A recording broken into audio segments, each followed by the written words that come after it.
Bom, olá a todos, sejam muito bem-vindos a mais um vídeo do canal IMPPRB, Instituto do Movimento da Tradição Teonomista Reformada Brasileira. Eu me chamo Caleb Elias de Carvalho Barbosa, sou professor desse instituto e nesse vídeo iremos abordar o seguinte tema, que é a lei de Deus como a direção ao homem. Pois muito bem, para compreender a legislação bíblica, é essencial compreender também certos aspectos fundamentais dessa legislação. Inicialmente, algumas premissas ou princípios gerais são estabelecidos. Estes constituem afirmações de normas primárias. Os Dez Mandamentos nos oferecem tais afirmações. Os Dez Mandamentos não representam, portanto, lei entre leis, mas são as normas fundamentais das quais as diversas leis são exemplos específicos. Um exemplo desta norma primária é Êxodo 20:15, com referência em Deuteronômio 5:19. Não roubarás. Ao examinar este mandamento, não furtarás, é relevante observar que este decreto estabelece de forma afirmativa a noção de propriedade privada, ao mesmo tempo que negativamente sanciona os crimes contra o patrimônio. Os mandamentos, portanto, estabelecem e resguardam uma esfera fundamental da existência. Contudo, ainda mais crucial, essa instituição da propriedade não provém do Estado ou do ser humano, mas sim do Deus Todo-Poderoso e Soberano. Todos os mandamentos têm sua origem em Deus, e, como o Senhor Supremo, emana a lei para reger seu domínio.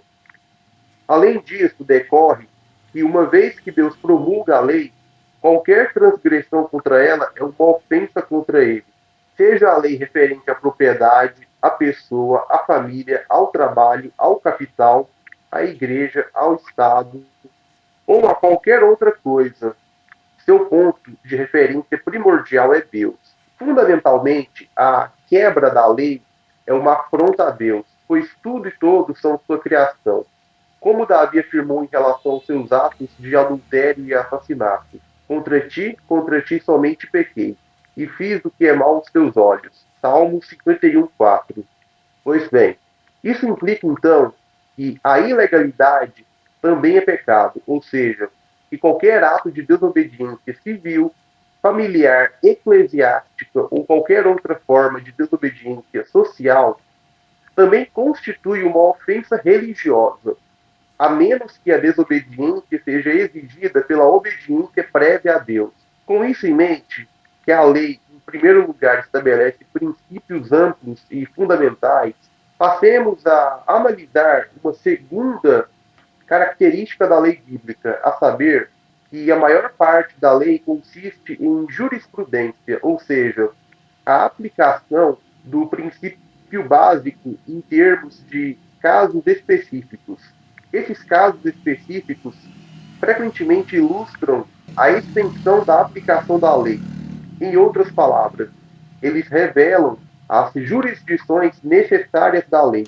Para garantir que não haja desculpa para não entender e aplicar esse conceito, a Bíblia nos oferece sua própria interpretação dessa lei, e a explicação dada por São Paulo deixa claro o fundamento da lei no Novo Testamento.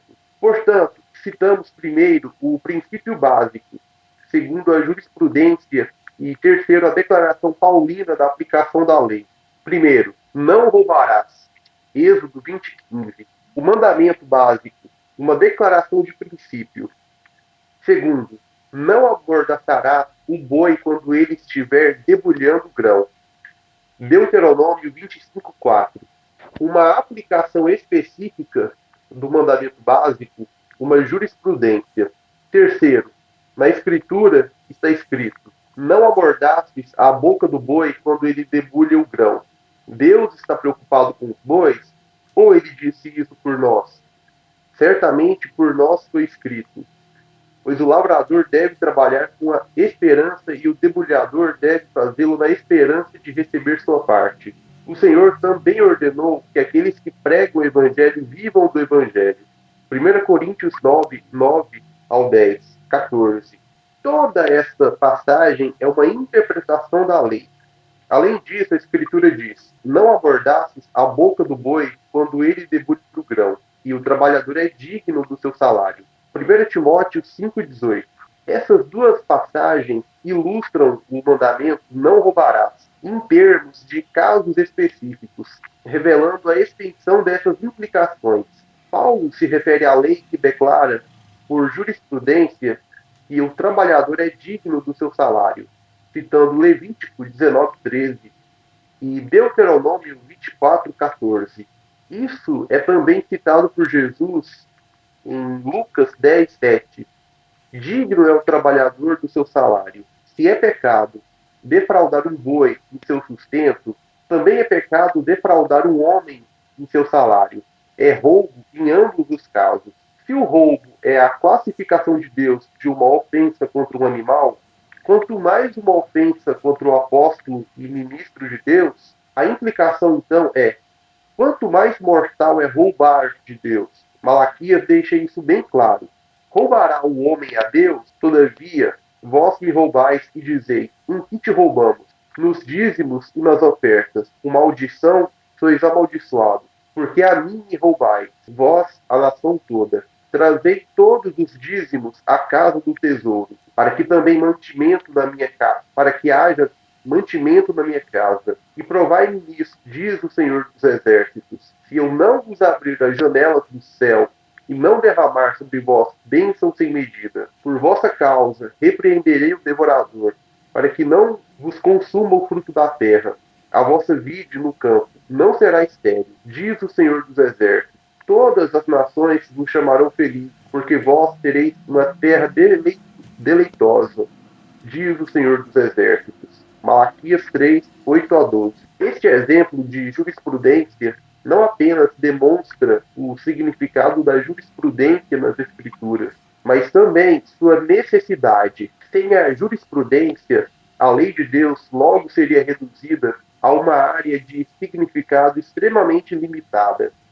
Isso, é claro, é precisamente o que aconteceu. Aqueles que negam a atual validade, além dos 10 mandamentos, acabam por ter uma definição muito restrita de roubo. Sua definição geralmente segue a lei civil de seu país. É humanista e não difere radicalmente das definições dadas por muçulmanos, budistas e humanistas. No entanto, ao examinar mais de perto as jurisprudências ilustrativas da lei não furtarás, veremos quão abrangente é seu significado. A lei, então, primeiramente estabelece princípios.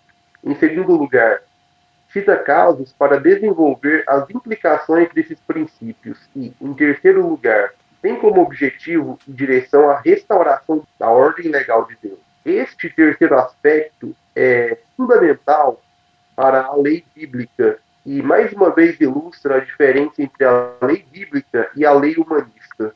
Conforme um estudioso afirmou, abre aspas, a justiça em seu verdadeiro e apropriado sentido é um princípio de coordenação entre seres subjetivos, fecha aspas. Tal conceito de justiça não é apenas humanista, mas também subjetivo. Em vez de uma ordem objetiva básica de justiça, existe apenas uma condição emocional chamada justiça.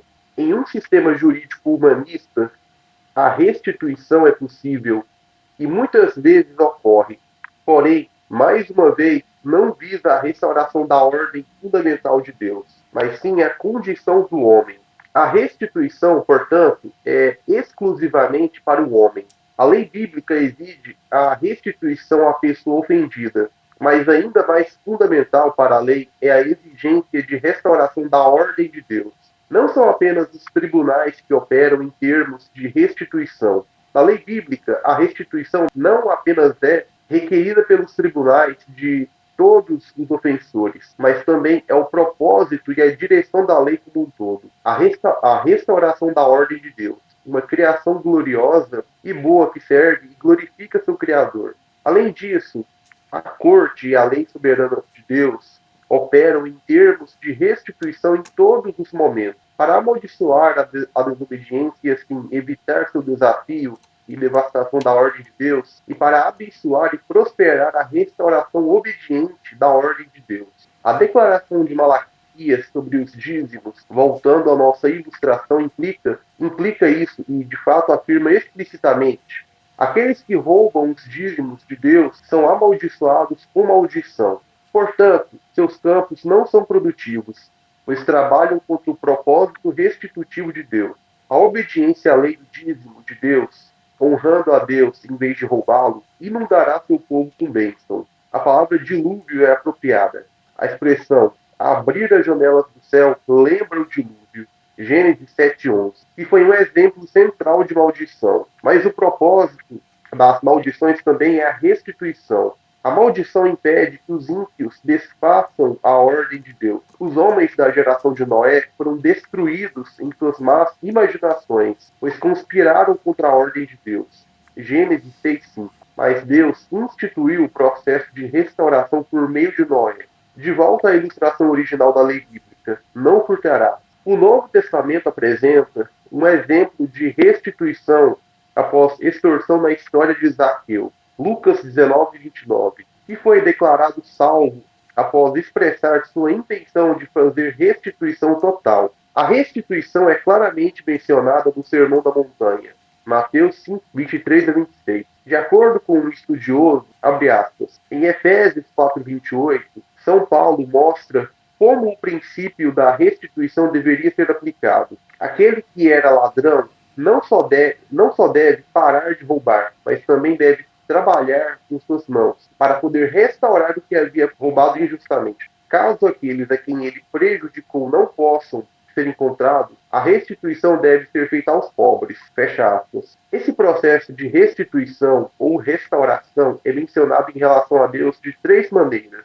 Primeiro, a restituição ou restauração da palavra lei soberana de Deus por meio da proclamação. João Batista, por sua pregação, restaurou a lei palavra na vida do povo de Deus. Jesus afirmou: em verdade, Elias virá primeiro e restaurará todas as coisas. Eu, porém, vos digo que Elias já veio e não o conheceram. Mateus 17:11-12. Em segundo lugar, a restauração que ocorre ao sujeitar todas as coisas a Cristo e estabelecer uma ordem piedosa sobre o mundo. Mateus 28:18-20. 2 Coríntios 10:5. Apocalipse 11:15, etc. Bem, terceiro, com a segunda vinda gloriosa e visível de Cristo, há a restauração total e final que ocorre com sua vida, para a qual a história se move. A segunda vinda é o ato total e culminante, e não o único, dos tempos da restituição. Atos 3:21. O pacto de Deus com Adão exigia que ele exercesse domínio sobre a terra e a subjugasse. Gênesis 1:26. Sob Deus e de acordo com a lei palavra de Deus. Essa relação do homem com Deus era uma aliança. Oséias 6:7. A restauração desse relacionamento de aliança foi realizada por Cristo, por sua graça, para seu povo eleito. O cumprimento dessa aliança é a grande comissão dada por ele, sujeitar todas as coisas e todas as nações a Cristo e a sua lei e palavra. O mandato da criação era precisamente a exigência de que o homem subjugasse a terra e exercesse domínio sobre ela. Não há uma palavra das Escrituras que indique ou implique que esse mandato tenha sido revogado. Pelo contrário, há toda palavra da Escritura para declarar que este mandato deve e será cumprido. E a Escritura não pode ser anulada, conforme Jesus afirmou em João 10:35. Aqueles que tentarem quebrá-lo serão eles próprios quebrados. Pois muito bem, no próximo vídeo começaremos então a abordagem do Decálogo. Iremos abordar o primeiro mandamento e as implicações desse preceito. Bem, vamos ficando por aqui. Eu espero que esse vídeo tenha servido de utilidade a você.